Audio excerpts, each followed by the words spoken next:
It's time for Forward Nation Radio.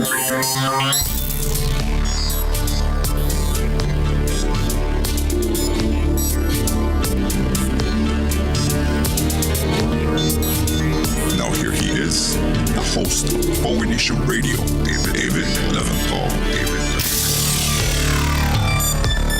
Welcome to Forward Nation Radio with me, David Leventhal. Thank you for joining us as always. We hope you are joining us from someplace warm and comfortable because winter has come to the East Coast. Or, as they say on Fox News, incontrovertible proof that global warming is a hoax. Have you seen the new previews? The new previews are out. Mr. Bean Goes to Asia, a new movie. Wait, I'm getting a message from Mr. Bean. Fuck you. Okay, it's worse than Mr. Bean. It's President Donald Trump goes to Asia. The good news is Donald Trump finds empathy.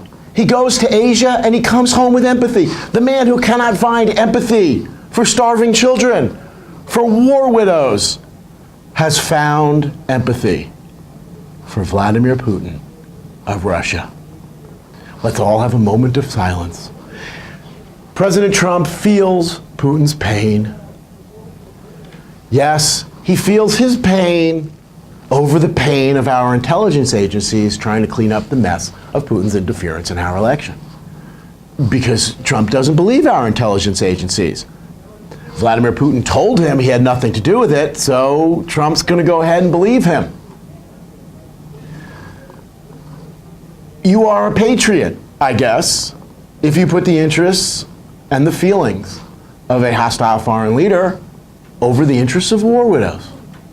As long as you're standing during the national anthem, of course. But okay, let's not pick on Trump after what was, by most accounts, a very successful trip. And when I say very successful, I mean we're not currently in the middle of World War III. Yes, that's what it takes to be successful when you're the President of the United States and your last name is Trump. This is what the commentators are actually stating. He didn't pick a fight, he didn't start a war, he read from his script, so whew, we dodged a bullet there. The substance of the meetings, well, that may not have gone quite so well, it turns out. This is what happens when you send a child to go negotiate with world leaders and people who are way above his intelligence level. Donald Trump meeting with President Xi Jinping of China. You know he was played on that one. We can see it happening now. President Trump in China meeting with, as he must have described him, President 11, Jinping, unbelievable, President 11. I understand you were doing things to help your people. I don't understand it, but okay, I get it, you were doing that. So I don't hold it against you. I understand you're a young nation. You're only the 11th president of China, I think. Because I learned how to read Roman numerals. Most people don't know that. But I know from watching football, rooting for concussions. Yeah. So, President 11, I'm President 45, President 1 in the hearts of Americans, but President 45 by number. It's a new country, and you know, I understand you're looking out maybe for your people. Okay. I'm willing to work with you because, well, you said I'm the greatest golfer in the world. This is a good leader. He says I'm a great golfer. And he said I was a very handsome man. And his daughters, he's got a lot of very young Asian daughters who paid me a lot of attention. So I gave him California. I mean, he wanted Florida, but I said, no, Florida voted for me. So I have California, they're a bunch of liberals anyway. You can imagine this happening because Trump was in China getting utterly rolled by world leaders. Did you notice how our Secretary of State and others in our administration were cleaning up after him as he went? It's like curling in reverse. Instead of the sweepers going in front of the the curling thing, they go after Trump, just cleaning up his messes. And Trump would come out and say, oh yeah, it was a great meeting, it was wonderful, we really liked each other, he said good things about me. And immediately our people would issue, White House would issue a press release saying, no, behind the scenes they actually talked about real stuff. The president was driving a hard bargain because he, after all, is a great negotiator. And of course, the foreign leaders then came out and said, no, we didn't. There were none of that happened behind the scenes. Trying to clean up after little boy or Mr. Bean goes to China and the Philippines and Vietnam and wherever else. But at least he didn't start a war. But we're supposed to trust the President of the United States to promote our interests. Anybody trust this president? First of all, he's an idiot. He's clearly out of his intellectual depth with all these people. He's a narcissist, so they've all learned how to play him by flattering him. You're a great golfer, give us California. So that's fine. We also learned that they've learned how to compromise President Trump. We already know how Putin managed to do that. But it turns out, did you know that China has been arresting journalists who have reported labor violations in Ivanka's factories? You want to get the President of the United States to yield the United States interests to you? Just do something nice for his daughter's factories. Let them continue to exploit labor. Okay, so now we come home and we've got the not quite named Cut, Cut, Cut Act, as Trump wanted to name the tax bill. The Senate has come out since we last spoke with its version of the bill. And what we've once again confirmed is the extent of tribalism in America. What we're seeing from the Senate bill, just like we saw with the House bill, was Republicans sitting behind the scenes figuring out, how do we screw people who didn't vote for us? How do we screw states who don't vote for us? Send a message to people, you have to vote for us if you want the American government to work for you. That's right, we've elected an American government that decides to serve a small minority of citizens that actually voted it into power. Among the most troubling areas of where they were screwing the other side and the other side's voters, their war on higher education. Taking money from institutions of higher education, at least the honest ones, and making it more difficult for them to raise money, have money, and spend money. Because after all, if people in this country decide to get a higher education at a quality school, who would vote Republican? So the Senate bill differs to some extent from the House bill, and we see several things that we've talked about at length in this show in the way the bills have played out. First is the impact of gerrymandering, which hopefully we will talk about every show because it's that important. It's interesting to look at ways in which the Senate bill differs from the House bill, in large part because of the different political concerns of members of Congress and United States senators. Members of Congress are mostly in gerrymandered districts where they're probably safe, especially out in rural areas where cows outnumber people and the Republicans can safely expect that they will be elected. Cities, well, those congressmen are going to be representing Democrats anyway, so there's no reason not to screw the cities. The Senate bill is a little bit different. Senate doesn't have gerrymandering. The whole state votes for the Senate. So in states that might be swing states, the cities might actually matter. You can't piss off all of your city residents. And so the Senate bill, for instance, maintains the mortgage interest deduction. Was this a calculation that this is a good idea? If anybody at this point in time thinks that the Republican tax plan is in any way, shape, or form motivated by a good idea, you're still drinking the Kool-Aid. No, they've decided that this is a way to help pay for their tax cuts for billionaires without alienating their voters. And in the Senate's case, they needed to leave in the mortgage interest deduction because by alienating cities in statewide contests, they might actually lose some elections. Both of these bills are premised on what will the people notice?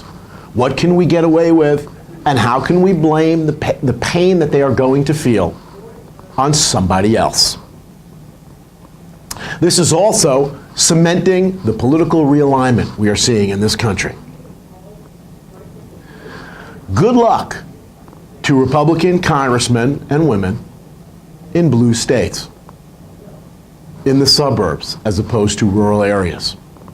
As we saw in the recent elections, the suburbs are now seriously up for grabs. Many areas that were solidly Republican, but where the people may have some education and not want to get screwed in their taxes, their health care, and all that, may actually flip to Democratic congressmen. As Chris Collins, the New York Republican, noted, he is conflicted about the tax bills. Where does that conflict come from? Well, it's going to screw his constituents.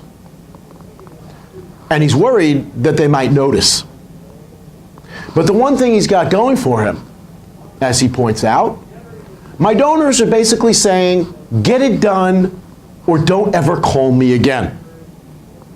So you're in the position of choosing between people and your donors.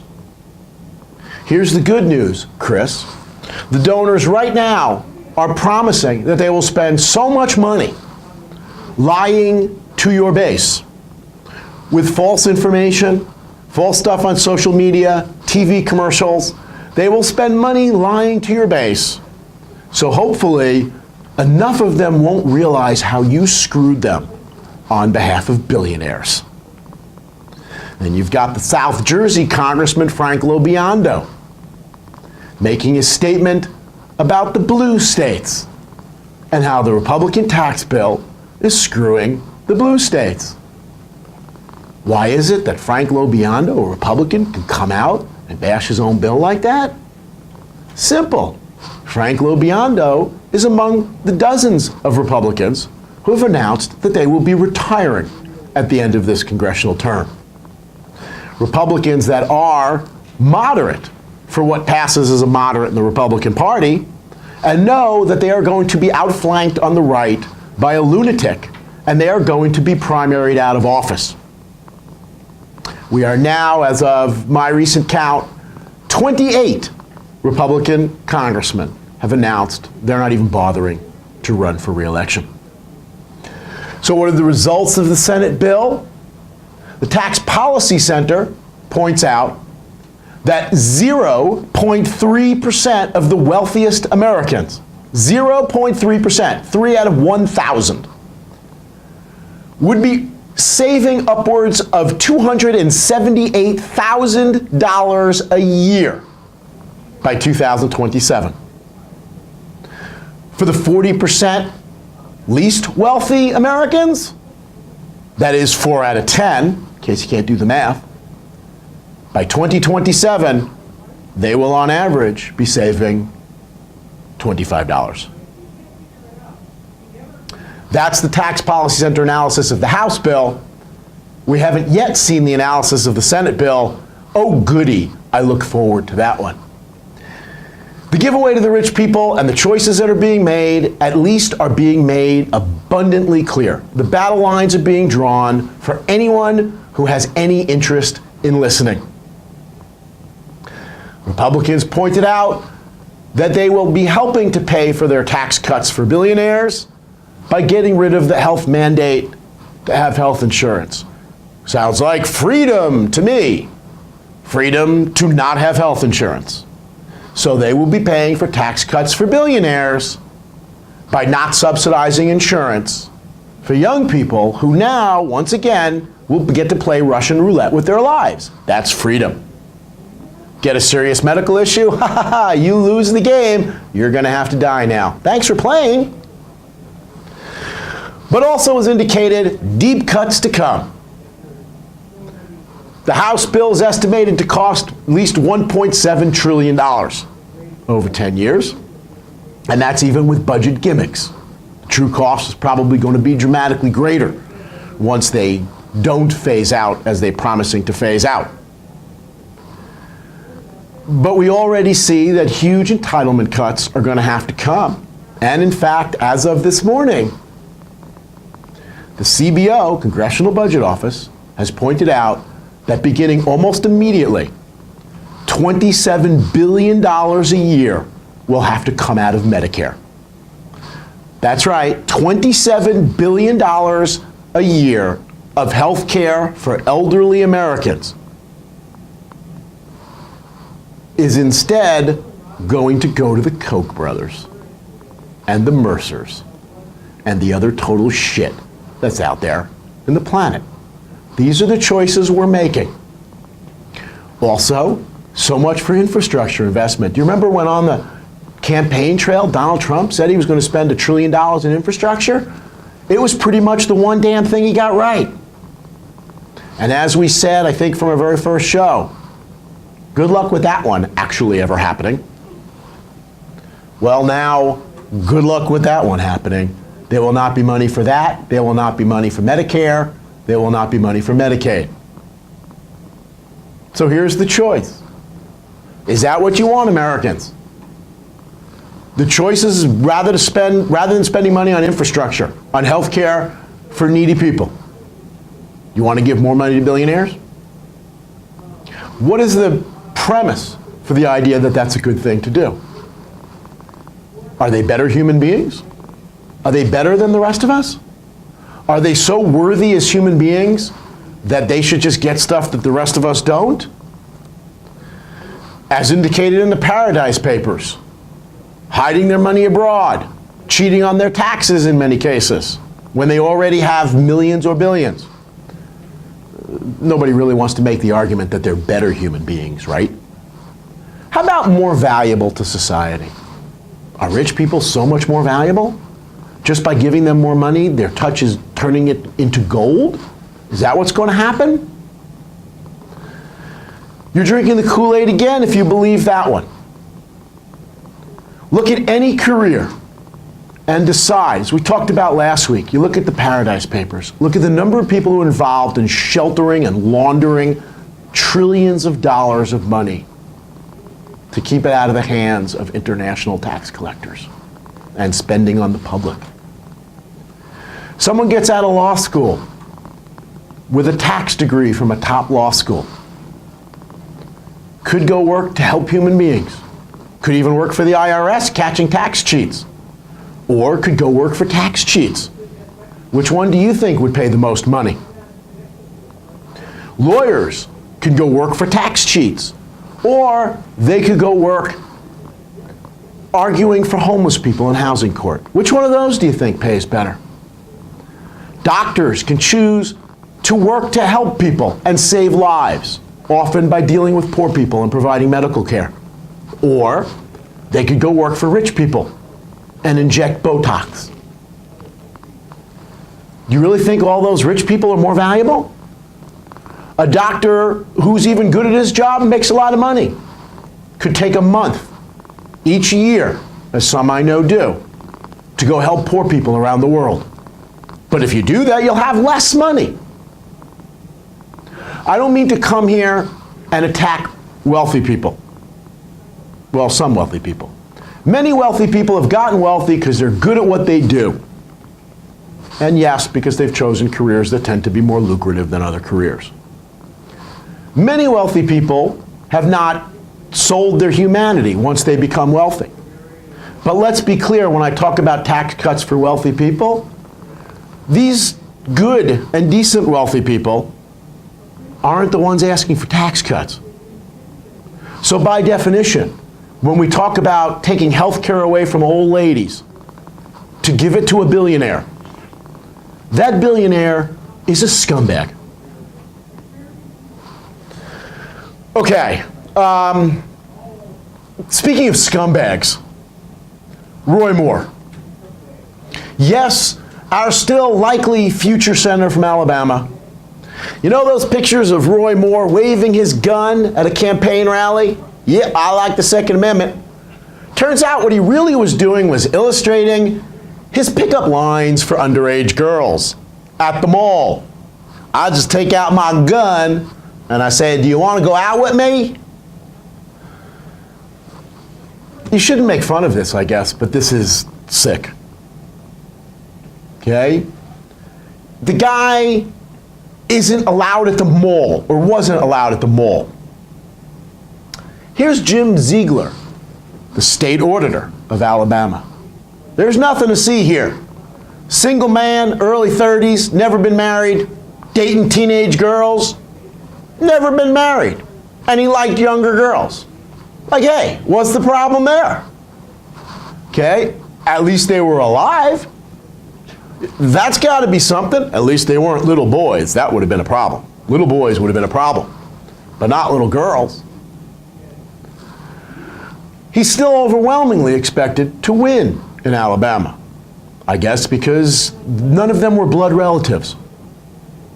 In fact, 37% of Alabamians now say that they are more likely to vote for him than they were before.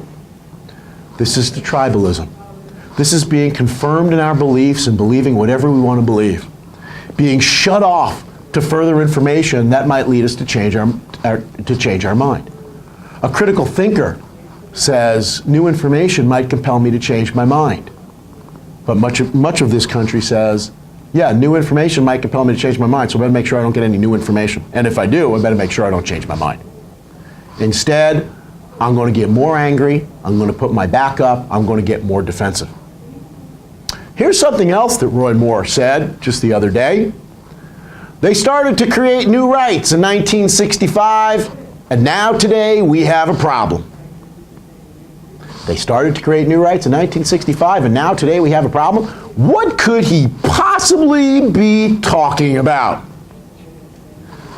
I don't know. That was the year the Voting Rights Act was passed. Is that a phone I hear? Whoa! Forward Nation Radio, with our new technology, we have a phone-in caller, presumably from our live streamers. Thank you. Hello, welcome to Forward Nation Radio. Dewey Jewenstein from the Washington Post. Dewey Jewenstein? I thought it was Bernie Bernstein. Bernie Bernstein, Dewey Jewenstein, it doesn't matter. As long as you understand the point, I'm a Jew. A Jew, get it? I work for the big media, get it? I'm lying to come up with information about Roy Moore. Why? Because I'm big media liar and I'm a Jew. So I probably molested your Christian children anyway, and I hate Christian people and Christian political leaders, and I drink the blood of your children. Thanks for voting for Roy Moore. This is disgusting. I gotta cut him off. This is disgusting. Forgive me. Sorry about that. I guess somehow we got on the robocall list for Alabama. Did you hear about this one? They're making robocalls in Alabama, just like the one you heard. Bernie Bernstein from the Washington Post. Bernie Bernstein, get it? A Jew. Washington Post.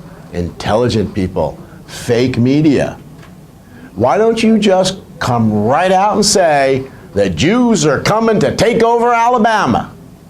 Oh, that's kind of what you just did, actually. So, my Jewish Trump-supporting fans, feeling a little weird about this yet? Feeling like maybe you might have made a mistake on this one? Never again. Never again. Wait, how big are my tax cuts? Okay, yeah, whatever, maybe again. Maybe we'll try it one more time. I'm getting big tax cuts here. The racists, the anti-Semites, the misogynists are really crawling out of the closet on this one. Oh, isn't that great? At a time, by the way, where the rest of the world is moving on, and most of America is moving on. Also in the news, here's something uplifting. Australia just voted to legalize same-sex marriage.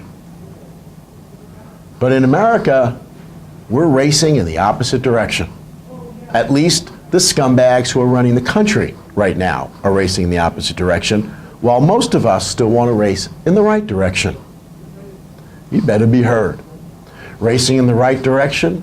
Compare what's going on in Alabama with Danica Roem, the transgendered woman just elected to the House of Delegates in Virginia, who, when asked about her opponent, who would not even acknowledge that she was a female, said, "He is now one of my constituents.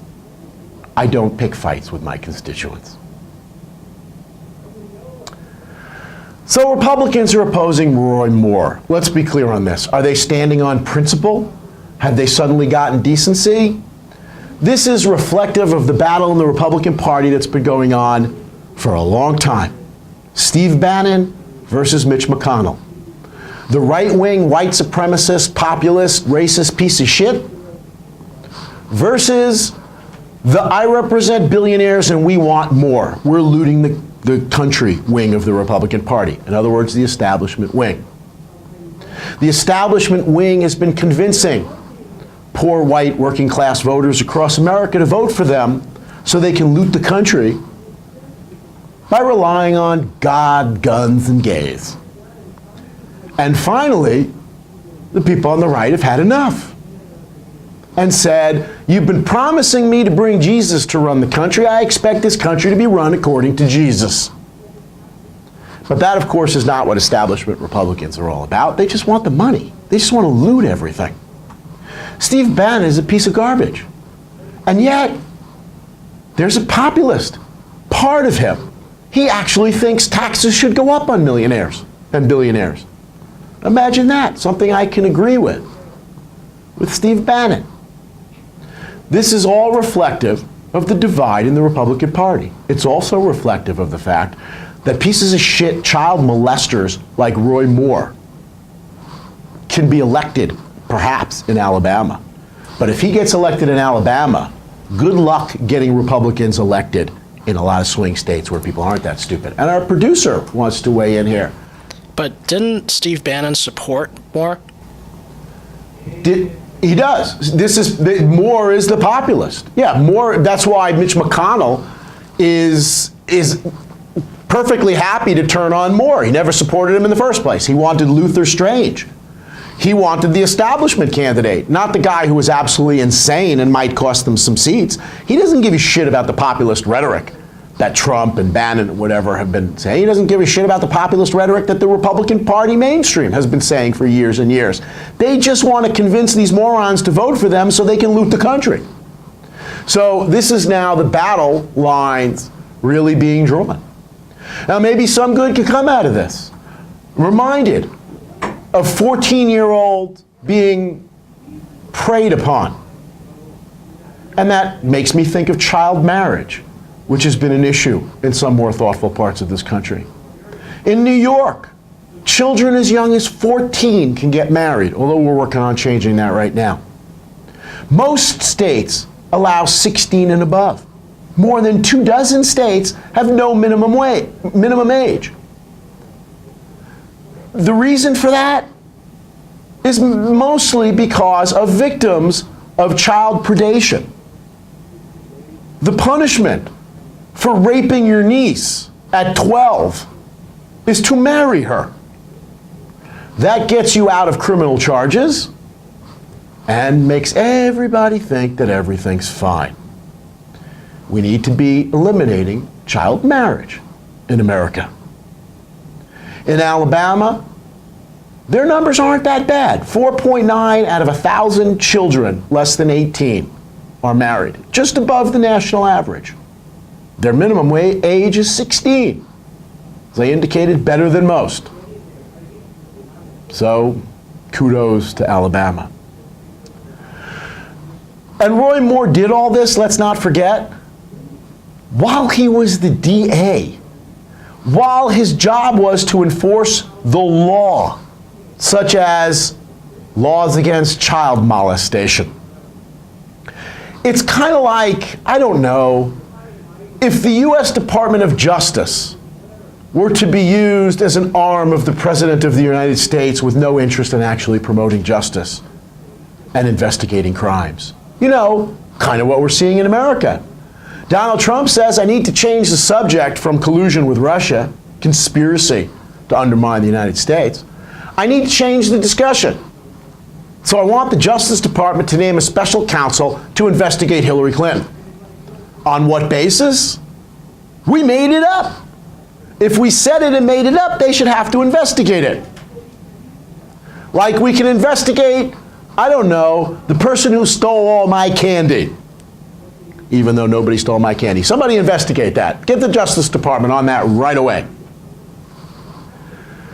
This isn't the first time. By the way, to give you an idea how bad this is, this alone should be enough to impeach the President of the United States. To call for U.S. law enforcement agencies to be an arm of the President of the United States, this is banana republic stuff. This is third world dictatorships. I don't think there's anything, except maybe for stealing a presidential election, that poses a greater threat to the very integrity of the United States of America. And it reminds me of when the Bush administration did something similar. It's not just Trump, it's the Republican Party. They're all traitors, basically. George Bush, the Bush administration put pressure on United States attorneys, prosecutors for the United States government to bring actions against Democrats and drop them against Republicans. This was the testimony of many U.S. attorneys, many of whom were appointed by Republicans. This is impeachment stuff. I understand we're not accusing him of having sex in the White House. But maybe turning U.S. Justice Department and law enforcement into an arm of Donald Trump and the Republican Party, he's making a travesty of this country's justice system, like in his appointment of judges. Maybe you've heard about Brett Talley, who was his nomination recently passed through the Senate committee on a strictly party line vote. A 36-year-old federal judge nominee who has almost no experience whatsoever in a courtroom. But he was a Trump supporter, so let's make him a judge. I guess the good news is Mike Pence wanted to nominate a fetus to be a federal judge. So this is an improvement. Maybe my 6-year-old child, who's a good reader for his age, should be made a federal judge. Why not? Because we don't take the American justice system seriously. And finally, we'll finish quickly in Russia. We don't want to leave out Russia. First, we have the Carter Page testimony. Hours in front of Congress, and the result apparently being, what the hell is wrong with that guy? He admits to lies, he admits to contacts with Russia, he indicates lies among people in the Trump administration. Carter Page has made it perfectly clear that he is basically setting up an insanity defense for his ties to Russia. He illuminated more lies by Attorney General Jeff Sessions, who went in front of Congress and said, I don't remember. Did we have a meeting where we talked about actually cutting and eating my mother? I don't remember. No, I don't recall. I don't recall that. This is the nation's #1 law enforcement officer? This is the one in charge of investigating Hillary Clinton? A serial perjurer. And then we have Don Jr. He's setting up his own defense in the Russia investigation. His defense? I'm so fucking stupid, you can't blame me for anything. I can't be responsible for anything I do because I am that stupid. I'm not sure even what to make of these WikiLeaks emails going back and forth with Donald Trump Jr.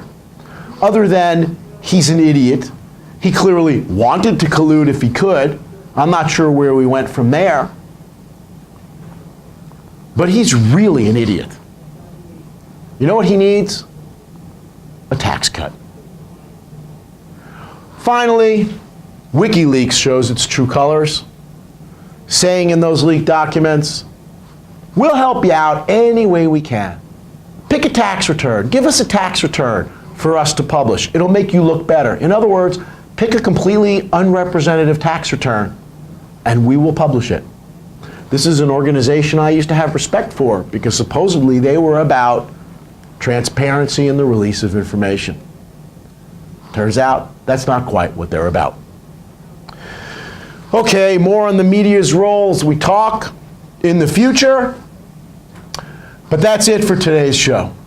We hope you enjoyed the show. Like looking forward, go to forwardnationradio.com. That's forwardnationradio.com and get the full experience. You'll see the video from this and every episode there and on our YouTube channel as well. Don't miss the next Forward Nation Radio podcast on Podbean at podbean.com. If you love what you heard, like what you heard, tolerate what you heard, please like us on Facebook, subscribe to our YouTube channel, tell your friends, spread the word. Forward Nation Radio. See you next week.